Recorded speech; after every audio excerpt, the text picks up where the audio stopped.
지난 5월 26일에 이집트의 기독교의 한 종교인 콥트 그리스도인 30명이 이슬람 국가 IS로부터 총격을 받아서 그 자리에서 30명 모두가 목숨을 잃는 사고가 있었습니다.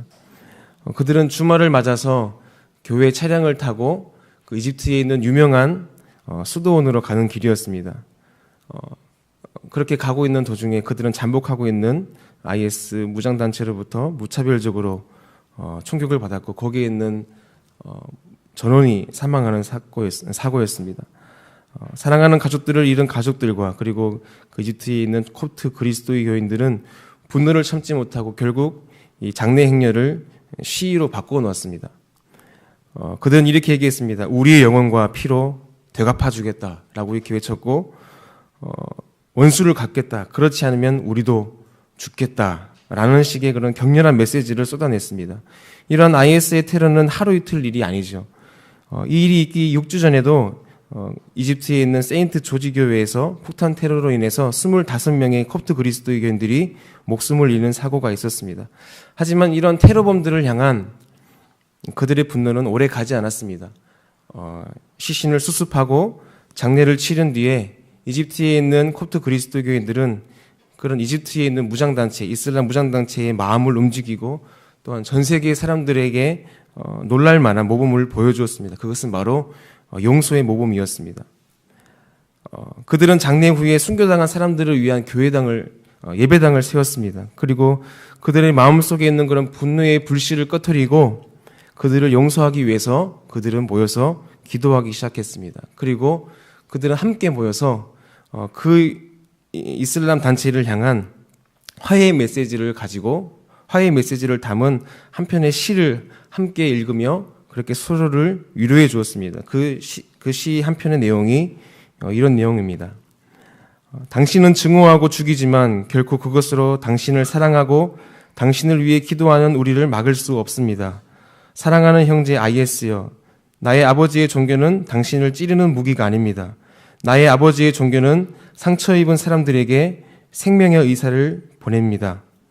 내일 당신이 뉘우치고 돌아온다면 당신은 그리스도가 누구신지 알게 될 것입니다. 이것이 바로 서로가 서로를 격려하며 또한 나누어 읽으며 SNS 상에서 함께 읽었던 어떤 그런 기도의 내용, 기도의 시 한 편의 내용입니다. 하지만 가슴 아프지만 아직도 그들이 그토록 갈망하고 있는 내일, 그들이 화해하고 그들이 그리스도를 알게 되는 그 내일은 아직 오고 있지 않습니다. 여전히 지금도 IS의 테러는 자행되고 있으며 그들의 신앙을 지키내는 것이 점점 힘이 들고 있습니다. 왜냐하면 그들에게도 마찬가지로 그런 두려움이 있기 때문입니다. 내가 혹시라도 그들의 희생의 제물이 되지 않을까, 내 가족이 혹시라도 그렇게 희생당하지 않을까라는 어떤 그런 두려움들이 그들 마음 가운데 자리 잡고 있습니다. 이쯤 되니까 그들의 두려움이 정부에 대한 불만으로 표출되기도 합니다. 실제적인 도움을 주지 못하는 정부에게 이 콥트 교인들, 교계에서 그런 목소리를 내는 거예요. 불만의 목소리를 내는 것입니다. 하지만 전문가들은 오히려 그렇게 불만의 소리를 내뱉고 정부와 그렇게 좋지 않은 사이를 가지는 것이 IS가 원하는 계략이다라고 하는 그런 분석을 내기도 합니다. 이러한 상황 가운데서 아직까지도 다행이지만 그런 그리스도인들은, 그리고 이집트에 있는 그리스도인들은 자신들의 신앙을 지키기 위해서 노력하고 있습니다. 그들은 이렇게 얘기합니다. 우리는 지금 두려움과 싸우고 있습니다. 하지만 그 두려움보다는 아직도 우리의 믿음이 더 강합니다. 그렇게 그들은 지금 삶의 한 복판에서 믿음의 싸움을 싸우고 있습니다. 이들은 오늘 말씀에서와 같이 악에게 지지 말고 손으로 악을 이기기 위해서 지금 몸부림치고 있는 것입니다. 오늘 우리가 읽은 말씀의 소단락에, 그 말씀의 그 14절부터 21절까지의 말씀의 소단락에 제목이 이렇게 나옵니다. 그리스도인의 생활이라는 제목이 있습니다. 여러분, 로마서 12장은 그러므로의 삶을 사는 그리스도인의 모습을 담고 있다고 했습니다. 그러므로의 삶입니다. 우리가 은혜로 구원을 받고 하나님의 자녀가 되었습니다. 그러므로입니다. 우리가 예수 그리스도의 죽으심과 대속으로 인해서 죄로부터 자유를 얻게 되었습니다. 그러므로입니다. 우리는 그러므로의 삶을 살아야 됩니다. 우리는 그러므로의 삶, 우리가 받은 은혜가 있기에 하나님의 은혜에 힘입고 우리가 그러므로의 삶을 살아야 될 줄 믿습니다. 사랑하는 성도님들, 우리는 구원을 선물로 거저받았습니다. 오직 하나님의 값없는 은혜로 인해서 우리는 거룩한 하나님의 자녀가 되었습니다. 그러기에 우리는 생명값을 대신 치러 주신 그분에게 사랑의 빛을 진 존재가 되었습니다.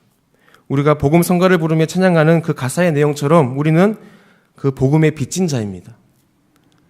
그 사랑이 진짜라고 믿어진다라면, 그리고 그 가슴 절절한 그 십자가의 그 사랑이 우리 가슴 속에 늘 살아있다라고 한다면 우리는 그분을 위한, 그분이 원하시는 삶을 살아가야 되는 것입니다. 그것이 바로 오늘 말씀에서 말하고 있는 그리스도인의 생활, 그리스도인의 삶, 그러므로의 삶이라고 하는 것입니다. 그리스도인은 예수 그리스도의 사람입니다. 예수 그리스도의 사람은 그분의 사랑의 은혜를 입은 사람입니다. 그러기에 우리가 이 말씀을 따라 사는 삶은 그저 높으신 분이 그렇게 살기를 원하기 때문에 한번 그냥 그렇게 살아드리는 삶이 아니라 어쩌면 우리의 목숨을 다해서 내가 받은 것이 진짜이고 내가 받은 사랑이 목숨을 바친 사랑임을 우리가 안다라고 한다면, 그리고 그 사랑이 진실로 우리를 위한 사랑임을 우리가 믿는다라고 한다면, 그 생명값이 나를 위해 죽으신 예수님의 생명값이라고 한다면 어쩌면 우리는 그 말씀을 지켜내는 삶이 그저 그냥 그렇게 삶은 삶이 아니라 우리의 생명을 다해서 지켜내는 그런 삶의 모범이 되어야 될 줄 믿습니다. 그것이 바로 오늘 우리에게 말씀하고 있는 그리스도인의 생활, 바로 그러므로의 삶인 줄 믿습니다. 그러기에 오늘 우리가 읽은 이 말씀, 그리스도인의 생활이라고 하는 말씀을 예수님의 생활, 예수 그리스도의 생활이라고 한번 바꾸어 읽어보십시오. 오늘 읽을 말씀의 주어를 예수님이라고 바꾸어 읽으면 이렇게 읽을 수 있습니다. 예수님은 박해하는 자를 축복하고 저주하지 않으셨습니다. 예수님은 즐거워하는 자들과 함께 즐거워하고 우는 자들과 함께 우셨습니다. 예수님은 서로 마음을 같이하며 높은 데 마음을 두지 말고 도리어 낮은 데 처하시며 스스로 지혜 있는 채 하지도 않으셨습니다. 예수님은 아무에게도 악을 악으로 갚지 않으셨고 모든 사람에게 선한 일을 도모하셨습니다. 예수님은 할 수 있거든 모든 사람들과 더불어 화목하셨습니다. 그리고 특별히 다음 말씀에 예수님은 원수를 갚지 말고 하나님의 진노하심에 그의 삶을 맡기셨습니다. 어쩌면은 우리에게 요구하고 있는 이 말씀의 삶, 이 그리스도의 삶은 무슨 삶입니까? 바로 예수님께서 그렇게 사셨던 예수님의 삶과 너무나 동일하다고 하는 것입니다. 무엇을 말합니까? 그리스도인의 생활은 예수님의 삶을 그대로 살아내는, 예수님께서 그렇게 사셨기에 오늘도 우리도 그 예수님의 십자가의 길을 함께 걸어가며 나도 그렇게 살아가고 있는, 나도 그렇게 살아가야 하는 그런 삶이라고 하는 것입니다. 특별히 예수님은 그 원수를 갚지 말고 하나님의 진노하심에 그의 그 삶을 맡기셨습니다. 예수님께서 십자가상에서 하신 말씀 중에, 마지막 말씀 중에 자신을 저주하고 모욕하고 침뱉고 그렇게 예수님을 향해서 모욕하고 있는 그들을 향해서 예수님은 아버지 저들의 죄를 용서하여 주시옵소서, 저들은 저들이 하는 일을 알지 못합니다라고 하셨습니다. 그리고 오늘 말씀, 다음 말씀 보시면 원수 갚는 것이 내게 있으니 내가 갚으리라. 예수님은 그 말씀을 의지하여 하나님께 그런 마음의 기도를 드렸다고 하는 것입니다. 이 말씀은 신명기서 32장 35절의 말씀을 그대로 인용한 말씀입니다. 원수 갚는 것이 내게 있으니 내가 갚으리라. 하나님이 친히 그렇게 갚아주시겠다라고 하는 말씀입니다. 하나님이 갚아주시면 우리는 하나님께 맡기면 됩니다. 하나님은 우리의 억울함과 우리의 수고와 우리의 인내와 또한 하나님께 드리는 우리 모든 헌신을 갚아주시는 분임을 믿습니다. 어느 사회든지 사회의 룰이 있습니다. 이 세상의 룰은 무엇입니까? 그것은 기브 앤 테이크입니다. 너가 나에게 해준 대로 내가 너에게 줄 것이다. 가는 말이 고와야 오는 말이 곱고 오는 말이 고와야 또 가는 말이 고는 것이 세상의 이치입니다. 우리는 이대로만 살아도 세상이 말하고 있는 그런 기브 앤 테이크, 너가 준 대로 내가 해준다라고 하는 그런 삶을 산다고 하더라도 우리는 사람들에게 욕을 먹지 않고 잘 산다라고 이렇게 생각될 수 있습니다. 남이 하는 만큼만 내가 남에게 베풀어 준다라고 한다면, 내가 받은 만큼만 내게 남에게 베풀어 준다라고 하는 삶을 산다라고 한다면은 칭찬받는 삶을 살 수도 있습니다. 그런데 하나님의 나라의 룰은 그보다 더 높습니다. 그 기준이 세상이 말하고 있는 기준보다 더 높다라고 하는 것입니다. 그것이 무엇입니까? 그것이 바로 기독교의 황금률이라고 말하는 마태복음 7장 12절 말씀. 그러므로 누구든지 남에게 대접을 받고자 하는 대로 너희도 남을 대접하라. 이것이 율법이요 선지자니라. 아멘. 받은 대로 행하지 말고 너희가 받은 대로만 너희가 주는 삶을 살지 말고 내가 받고자 하는 대로 내가 그들에게 받고자 하는 그 이상의 것을 네가 먼저 베풀어 주어라 라고 말씀하고 있는 것입니다. 그것이 바로 하나님 나라의 룰, 하나님 나라의 삶을 사는 믿는 사람의 삶의 모습입니다. 먼저 대접해 주는 것입니다. 어떻게 그것이 가능하겠습니까? 내가 어떻게 먼저 남에게 대접해 주는 삶이 가능하겠습니까? 그것은 바로 우리가 빚진 자임을 깨닫는 삶으로부터 시작되는 것입니다. 우리는 빚진 사람입니다. 우리는 갚을 수 없는 빚을 진 사람입니다. 성경에서 말하고 있는 10,000달란트 빚진 사람이 바로 우리 자신입니다. 우리는 갚을 수 없는, 평생 갚아도 갚을 수 없는 빚을 진 사람입니다. 평생 종살이 하면서 남의 수하에서 평생 돈 갚아야 될 인생이 단 한 번 주인을 잘 만났기 때문에, 단 한 번 주인의 은혜를 입었기 때문에 모든 빚이 갚아진 그런 삶을 살고 있는 것입니다.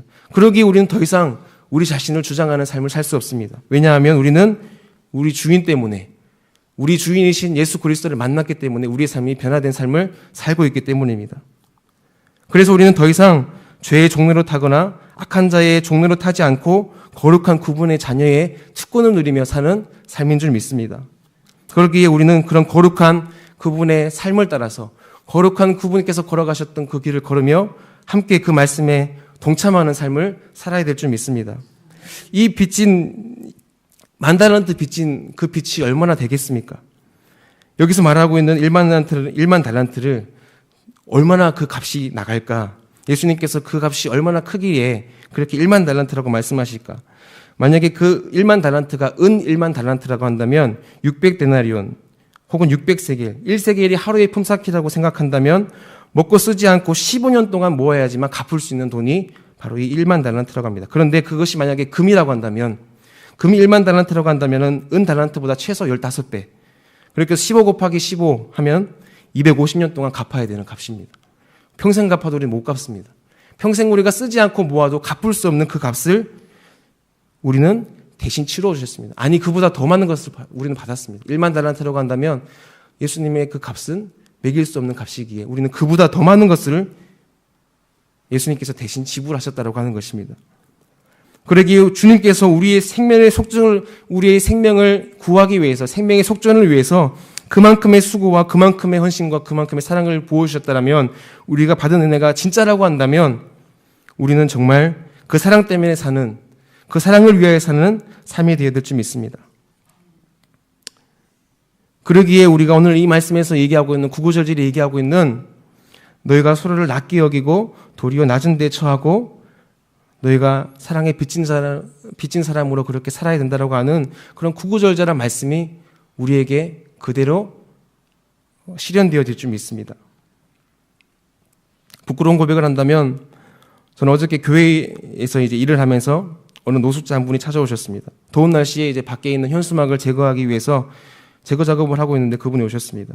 아시는 분도 계시겠지만 저희 교회에서는 구제비를 따로 마련해서 그렇게 도움을 구하시는 분들에게 1,000원씩 이렇게 드리곤 합니다. 그런데 그분께 드릴 구제비가 다 떨어진 겁니다. 드릴 게 없습니다. 죄송합니다. 이번 주에는 드릴 것이 없습니다. 구제비가 따로 다음에 오시면 제가 드리겠습니다. 라고 했는데 오히려 저에게 화를 내시는 거예요. 제가 이렇게 멀리서 왔는데 1,000원만 주세요. 1,000원만 주세요. 이렇게 얘기하는 거예요. 근데 저는 그분께 드릴 게 없어서 제가 다음에 오시면 제가 드릴게요. 제가 드리고 싶지 않아서 드리고 싶은 게 아니라 제가 지금 없어서 그럽니다. 근데 그분이 계속해서 저에게 아니 제가 어떻게 그럴 수 있냐고 저한테 계속 이렇게 화를 내시면서 역정을 내시는 거예요. 더운 날씨 여기까지 오셨으니까, 멀리서 여기까지 오셨으니까 그럴만 하시다라고 얘기는 했지만 한편으로 제 마음속에도 그분이 분을 내시니까 저 마음 가운데도 화가 나는 겁니다. 이분이 원래 거의 매주 한 번씩 이렇게 구제비를 받아가시는 분인데, 아니 지금까지 구제를 해주고 그렇게 도와준 건 생각지도 않고 한 번 못했다고 해서 그렇게 화를 내시나, 이게 제 마음 가운데 드는 겁니다. 그런 호의를 당연한 것으로 여기다니, 이런 마음이 제 마음에 들어서 제가 조금 짜증이 났습니다. 결국 그분은 저희 교회에서 드리는 그런 구제비를 못 받으시고 어저께는 그냥 자리를 떠나셨습니다. 일을 마치고 돌아와서 가만히 제 마음속에 일어나고 있는 그 분노가 정당한 것이냐 혼자 되뇌었습니다. 아무리 생각해도 그분이 얼굴이 떠오르면서 자꾸 분노가 가라앉지 않는 거예요. 그러면서 생각나는 찬양이 아까 잠깐 얘기했었던 주님의 빚진 자였습니다. 주님의 빚진 자. 3절 가사 보시면은 평생 갚아도 빚진 자 되어 주님의 빚진 자 되어, 이 가사가 계속 되뇌어졌습니다. 평생 갚아도 빚진 자 되어 주님의 빚진 자 되어. 그리고서 제 마음을 다시 한 번 더 생각해 봤더니 구제비 잠깐 내어드리는 수고가 어쩌면 저에게 있어서 정당한 저의 수고가 되었던 것입니다. 내 주머니에서 나가는 것도 아닌데 내 돈 내에서 내가 그렇게 그분을 섬기는 것도 아닌데 교회가 그분들을 위해서 준비한 수고비를, 구제비를 제가 드리는 것임에도 불구하고 제가 마치 선심 쓰는 것 마냥 그분에게 화를 내고 그분에게 정당한 자세를 요구하며 그렇게 제 마음 가운데 그런 분노를 참지 못했던 제가 너무나 못나 보이는 것이었습니다.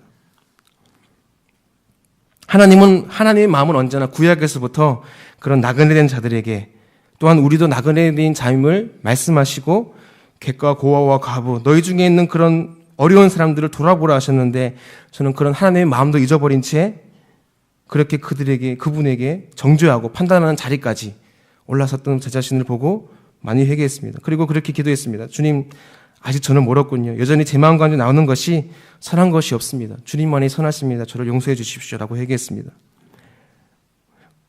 그리고 나서 이제 말씀 준비를 하면서 이 말씀이 계속해서 마음에 부딪히는 것입니다. 악에게 지지 말고 선으로 악을 이겨라. 진정 우리가 우리에게 주신 그 선의 희생, 예수님의 희생, 예수님의 사랑에 우리가 빚진 자 되어 살아가게 된다면 우리가 정말 그 말씀 그대로의 삶, 선으로 악을 이기게 되는 그런 은혜로운 삶을 우리가 살게 될 줄 믿습니다. 여기에 대전제가 있습니다. 우리가 선으로 악을 이길 수 있는 대전제가 있습니다. 그것은 바로 주님께서 갚아주신다라고 하는 것입니다. 우리가 선을 행하다 억울한 일을 당하면 주님께서 갚아줄 줄 믿습니다. 기꺼이 주님의 사랑의 이름으로 우리가 남을 섬겨드렸다면 주님께서 그 모든 것을 갚아주실 줄 믿습니다. 그 일을 하는데 우리가 많은 시간과 물질이 들었다고 한다면 그건 역시 주님께서 갚아주실 줄 믿습니다. 어쩌면 우리가 그리스도인다운 삶을 살기 위해서 손해를 본다 하더라도 주님께서 그것을 갚아줄 줄 믿습니다. 그래서 이 말씀, 오늘 읽었던 이 로마서 이 13절 말씀을 이 윤리 강령들을 그리스도인들이 지켜야 될 윤리의 강령들을 가르쳐서 종말론적인 윤리 강령이다라고 말씀합니다. 왜 그렇습니까? 왜 종말론적인 윤리 강령입니까? 주님의 갚아주심은 이 땅에서의 보상이 아니라 하나님의 나라 천국에 가서 우리에게 갚아주시는 하나님의 보상이며 하나님의 갚아주심이기 때문입니다. 그 믿음이 우리 가운데 있다라면 하나님께서 우리가 여기서 수고하고 우리가 손해를 보더라도 예수님의 이름으로 우리가 모욕을 당하고 침뱉음을 당하더라도 하나님이 그 모든 것들을 기억하시고 하늘나라 가서 우리가 천국에 갔을 때에 하나님이 그 모든 것을 보상하시고 갚아주신다라고 한다는 우리의 믿음이 있다라고 한다면 우리는 선으로 악을 이기는 그런 능력 있는 삶을 살게 될 줄 믿습니다. 여러분, 우리가 그 주님의 빚진 자로서 그 사랑의 빛을 갚아줘야 될 누군가가 있다면 오늘 나에게 있어서 그 사람은 누구이겠습니까? 내가 정말 진실함으로 내가 선으로 악을 이기는 내게 악으로 대하는 사람에게 내가 선으로 갚아줘야 될 사람이 있으면 여러분 그 사람은 우리에게 누구이겠습니까? 오늘을 살아가며 혹 그 사람을 여러분 만나신다라고 한다면 그리고 이제까지 살아오면서 그렇게 내가 주어야 될 사람이 생각나는 사람이 있다라고 한다면 여러분 오늘도 그분에게 가셔서 여러분 화목을 선포하시길 바랍니다. 우는 자들이 있다면 만나서 함께 울어주시길 바랍니다. 즐거워하는 자들이 있다면 함께 즐거워해 주십시오. 이것을 통해서 하나님의 기쁨이 우리에게 향한 하나님의 사랑과 온전한 그 사랑이 회복되어지게 되고 또한 그 하나님의 놀라운 그 기쁨이 말씀대로 살아가는 기쁨과 능력이 오늘 우리의 삶을 이끄는 그런 귀한 하루의 삶이 되기를 간절히 소망합니다. 함께 기도하겠습니다. 하나님, 우리는 하나님의 말씀을 단 한 가지더라도 제대로 살아나기에 부족한 죄인임을 고백합니다.